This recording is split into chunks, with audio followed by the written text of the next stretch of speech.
सध्या केंद्रीय संसद, लोकसभा आणि राज्यसभा चालू आहे आणि यामध्ये EPS 95 पेन्शनधारकांचा मुद्दा हा प्रामुख्याने घेण्यात आलेला आहे।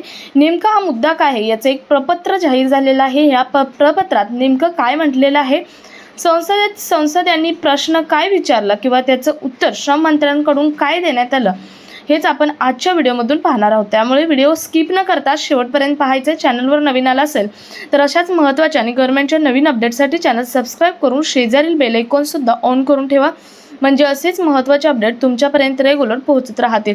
तर नमस्कार, मी पूनम आणि तुम्ही पाहताय पुन्हा एक नवीन अपडेट।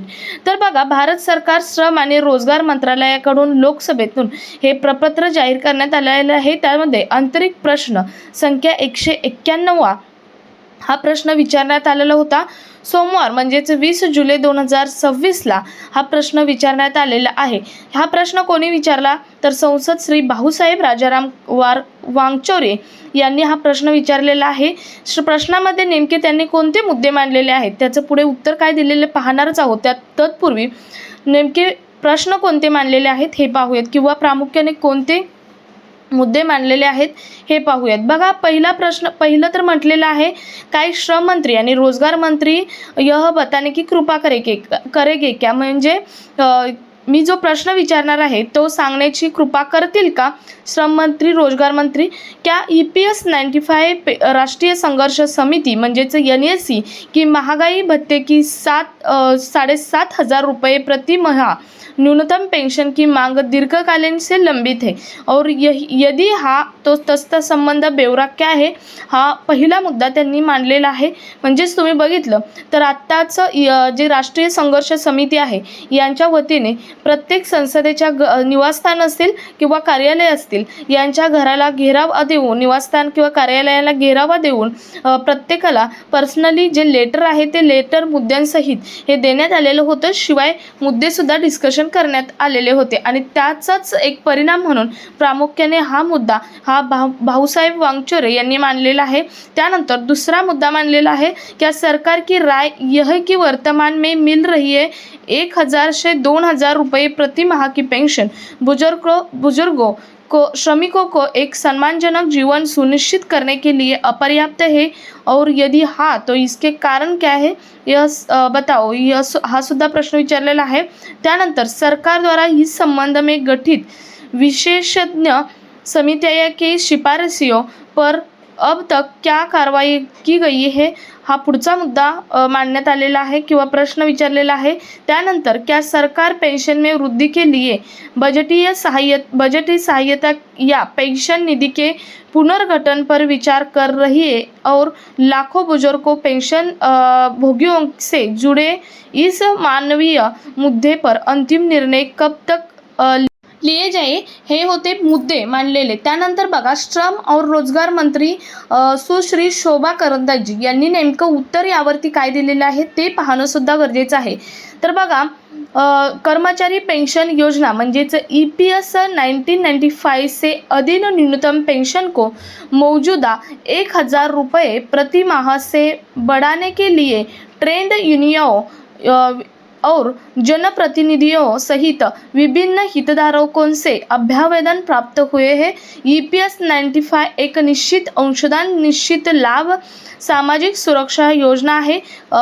कर्मचारी पेंशन निधि का कोष नियोक्ता द्वारा वेतन के 8.33% की दर से अंशदान और केंद्रीय सरकार द्वारा बजटीय सहायता के माध्यम से 15,000 रुपये प्रति माह तक की राशि के वेतन के 1.16% की दर पर अंशदान से मिलकर बनता है। इस योजना के अधीन सभी लोगों का भुगतान इसी संचित राशि से किया जाता है। EPS 95 के पैराग्राफ 32 के अधीन अधिदेशित किए गए हैं कि निधि का वार्षिक मूल्यांकन किया जाता है। सरकार बजटीय सहायता के माध्यम से EPS 95 के अधीन पेंशन भोगियों को 1,000 रुपये प्रति माह की न्यूनतम पेंशन प्रदान कर रही है, जो कर्मचारी भविष्य निधि संगठन को EPS के लिए वार्षिक रूप से प्रदान की जाने वाली वेतन के 1.16% कि बजट या सहायता के अतिरिक्त है। ईपीएस 1995 का स्थान अब ईपीएस 2026 ले लिया है। सरकार निधि के संपोषणीयता और उस पर भविष्य की देनदारियों को ध्यान में रखते हुए ईपीएफओ योजनाओं के सदस्यों को मजबूत सामाजिक सुरक्षा कवरेज सुनिश्चित करने के लिए प्रावधान किए गए हैं। आता बघा, तुम्ही बघितलं हे उत्तर, तर हे उत्तर सेम त्यांनी दिलेलं आहे। त्यांनी ज्यावेळी म्हणजे आता मागं संसद झाली, संसदेची लोकसभा राज्यसभा बैठक झाली, त्यामध्ये सुद्धा सुश्री शोभा करंदीजी यांनी हेच उत्तर दिले होतं।